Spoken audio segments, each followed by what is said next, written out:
ഈശോയിൽ സ്നേഹമുള്ളവരെ, ഏവർക്കും ഓശാന തിരുനാളിൻ്റെ മംഗളങ്ങളും ദൈവാനുഗ്രഹങ്ങളും പ്രത്യേകമായിട്ട് പ്രാർത്ഥിക്കുകയാണ്. ഈശോ ആഘോഷപൂർവ്വം ജെറൂസലം പട്ടണത്തിലേക്ക് കടക്കുന്നു. അന്ന് ജെറൂസലം പട്ടണം താരതമ്യേന വലിയ ഒരു പട്ടണമാണ്. 25,000-ഓളം പേരുള്ള ഒരു പട്ടണം. അവിടെ റോമൻ സൈന്യത്തിൻ്റെ സാന്നിധ്യമുണ്ടായിരുന്നു. കാരണം പെസഹ തിരുനാൾ യഹൂദന്മാരെല്ലാ ഭാഗത്തു നിന്നും വരുന്ന യഹൂദന്മാരിൽ ചിലരെങ്കിലും വിപ്ലവങ്ങൾ, റോമിനെതിരായ വിപ്ലവങ്ങൾ ഉയർത്തിയിരുന്നൊരു കാലഘട്ടമാണ്. നമുക്കറിയാം, പെസഹ എന്നുള്ളത് തന്നെ ഇസ്രായേൽക്കാരുടെ വിമോചനത്തെ സൂചിപ്പിക്കുന്ന സംഭവവും തിരുനാളുമാണ്. അങ്ങനെയുള്ളൊരു പട്ടണത്തിലേക്ക് ഈശോ കടന്നു വരികയാണ്. കഴുതയുടെ പുറത്ത് കയറി കടന്നു വരുന്ന ഈശോ വിനീതനായ രാജാവാണ്. അവിടുന്ന് വ്യക്തമായിട്ട് പറയുന്നു, 11-ാം അധ്യായം 30-ാം വാക്യത്തിൽ, എന്നിൽ നിന്ന് പഠിക്കുക, എൻ്റെ നുകം വഹിക്കാൻ എളുപ്പമുള്ളതാണ്, എൻ്റെ ഭാരം ലഘുവാണ്. അപ്പോൾ ഈ രാജാവ് ഇന്ന് ജെറൂസലം പട്ടണത്തിലേക്ക് രക്ഷകനായി, മിശിഹായായി കടന്നു വരികയാണ്. 2021 ഓശാന നാളിലെ പ്രസംഗത്തിൽ ഫ്രാൻസിസ് മാർപ്പാപ്പ വ്യക്തമാക്കുന്നൊരു കാര്യമുണ്ട്. അന്നത്തെ ജനങ്ങൾക്ക് പറ്റിയ വലിയൊരു കുറവ്, അവർ യേശുവിനെ മിശിഹായായിട്ട് സ്വീകരിക്കാൻ അവർക്ക് സാധിച്ചില്ല. കാരണം അവരുടെ മനസ്സിലുണ്ടായിരുന്നത് മിശിഹ സങ്കല്പമാണ്. ആ ഒരു സങ്കല്പത്തെ, ഒരു ആശയത്തെയാണ് അവർ പിൻഗമിച്ചിരുന്നത്. എന്നാൽ യഥാർത്ഥ മിശിഹ വന്നപ്പോൾ അവർക്കത് മനസ്സിലാക്കാനായിട്ട് സാധിച്ചില്ല. അവരുടെ മനസ്സിലുള്ള സങ്കല്പത്തിനനുസരിച്ച ഒരു മിശിഹായെയാണ് അവർ പ്രതീക്ഷിച്ചിരുന്നത്. അതുകൊണ്ട് തന്നെ പാപ്പ പറയുന്നു, 2 വാക്കുകൾ ഉപയോഗിച്ചുകൊണ്ട്, അഡ്മിറേഷൻ, അമേസ്മെൻറ്റ്. അഡ്മിറേഷൻ എന്ന് പറയുമ്പോൾ ആ രാജാവിനെ പ്രകീർത്തിക്കുന്നു, അല്ലെങ്കിൽ ആ വലിയ വരവേൽപ്പ് ആസ്വദിക്കുന്നു, അതൊക്കെയാണ് അഡ്മിറേഷൻ. പക്ഷെ പാപ്പ പറയുന്നത് അമേസ്മെൻറ്റിലേക്ക് എത്താൻ സാധിച്ചില്ല. അമേസ്മെൻ്റ് എന്ന് പറഞ്ഞാൽ എൻ്റെ ജീവിതത്തെ മൊത്തം സ്പർശിക്കുന്ന ഒരു അനുഭവമാക്കി, ഒരു അത്ഭുതമായി കാണാൻ സാധിക്കുന്നില്ല. അതുകൊണ്ട് യേശുവിൻ്റെ ഈ വലിയ പട്ടണപ്രവേശം ഒന്നും അവരെ സ്പർശിക്കാത്ത രീതിയിൽ കടന്നു പോവുകയാണ്.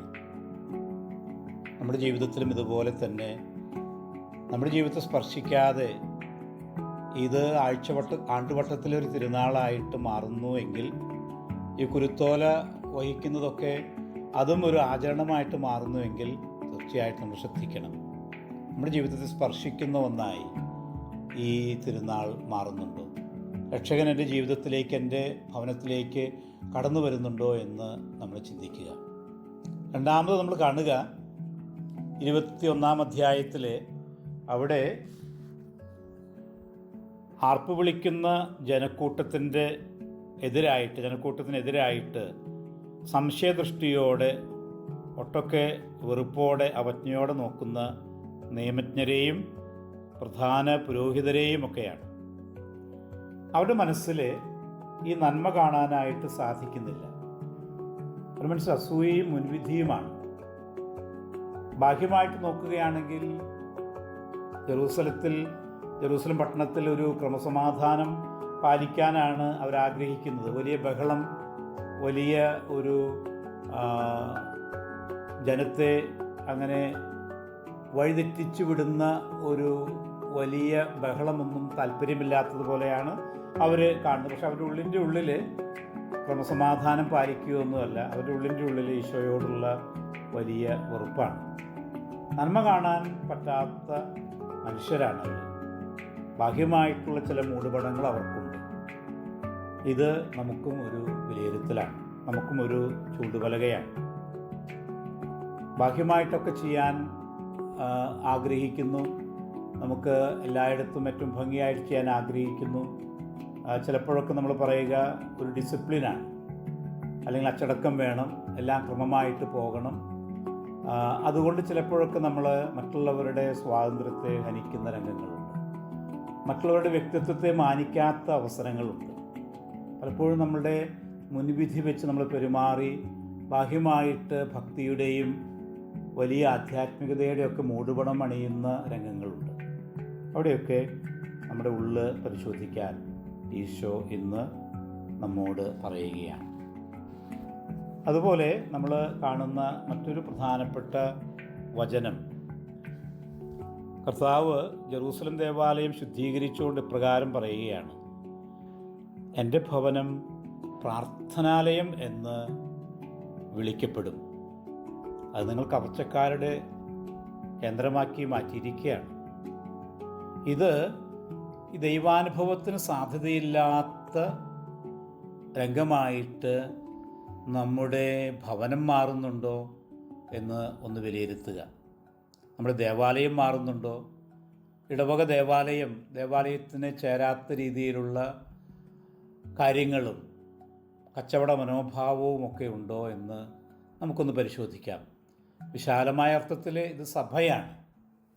സഭയാകുന്ന ദേവാലയത്തിൽ ഈശോയുടെ സാന്നിധ്യമില്ല എങ്കിൽ അവിടെ കച്ചവടവും മനുഷ്യരെ ആ പ്രത്യേകമായിട്ട് ഒരു കച്ചവട മനസ്ഥിതിയോടെ കാണുന്ന മനോഭാവവുമാണ് എങ്കിൽ തീർച്ചയായിട്ടും നാം ദൈവത്തിൽ നിന്ന്, നമ്മുടെ ദേവാലയം, നമ്മുടെ സഭ ദൈവത്തിൽ നിന്ന് അകലെയാണ്. വിശാലമായ അർത്ഥത്തിൽ നമുക്ക് ഈ ലോകം തന്നെയാണ് ദൈവത്തിൻ്റെ ഭവനം എന്ന് കാണാം. ഇന്ന് ലോകത്തിലെ സ്വാർത്ഥതയും അതുപോലെ തന്നെ മാത്സര്യബുദ്ധിയൊക്കെ കൂടുതലായിട്ട് കടന്നു വരുന്നത് കൊണ്ടാണ് കവർച്ചക്കാരെ പോലെ ഇന്ന് പല ലോക നേതാക്കളും പെരുമാറുന്നത് കൊണ്ടാണ് ശരിക്കും ഇന്ന് യുദ്ധം ലോകത്തിൻ്റെ പല ഭാഗത്തും പൊട്ടിപ്പുറപ്പെടുന്നത്. ഇന്ന് മാത്സര്യബുദ്ധിയോടെയാണ് മനുഷ്യൻ ഇന്ന് രാജ്യങ്ങൾ തമ്മിൽ, സമൂഹങ്ങൾ തമ്മിലൊക്കെ പരസ്പരം വീക്ഷിക്കുന്നത്. അവിടെയൊക്കെ ദൈവത്തിൻ്റെ കയ്യൊപ്പ് ഉള്ള ഇടങ്ങളായിട്ട് നമ്മുടെ ഭവനത്തെ, നമ്മുടെ സഭയെ, ദേവാലയത്തെ, നമ്മുടെ നാടിനെ, നമ്മുടെ രാജ്യത്തൊക്കെ മാറ്റാൻ നമുക്ക് കടമയുണ്ട് എന്നുകൂടി ഈ ഓശാന തിരുനാൾ നമ്മോട് പറയുകയാണ്. ആകയാൽ പ്രിയപ്പെട്ടവരെ, നമുക്ക് ഈ ഓശാന തിരുനാളിൻ്റെ അർത്ഥങ്ങൾ നമുക്ക് മനസ്സിലാക്കാം. ഈശോയെ രാജാവും രക്ഷകനുമായി നമ്മുടെ ഹൃദയത്തെ സ്പർശിക്കുന്ന നാഥനായിട്ട് നമുക്ക് സ്വീകരിക്കാം. ഉള്ളിൻ്റെ ഉള്ള് പരിശോധിച്ച് ആന്തരികതയിലേക്ക് എത്തി നിൽക്കേണ്ട ഒന്നാണ് ഈ തിരുനാളാഘോഷത്തിൻ്റെ അർത്ഥം എന്ന് നമുക്ക് മനസ്സിലാക്കാം.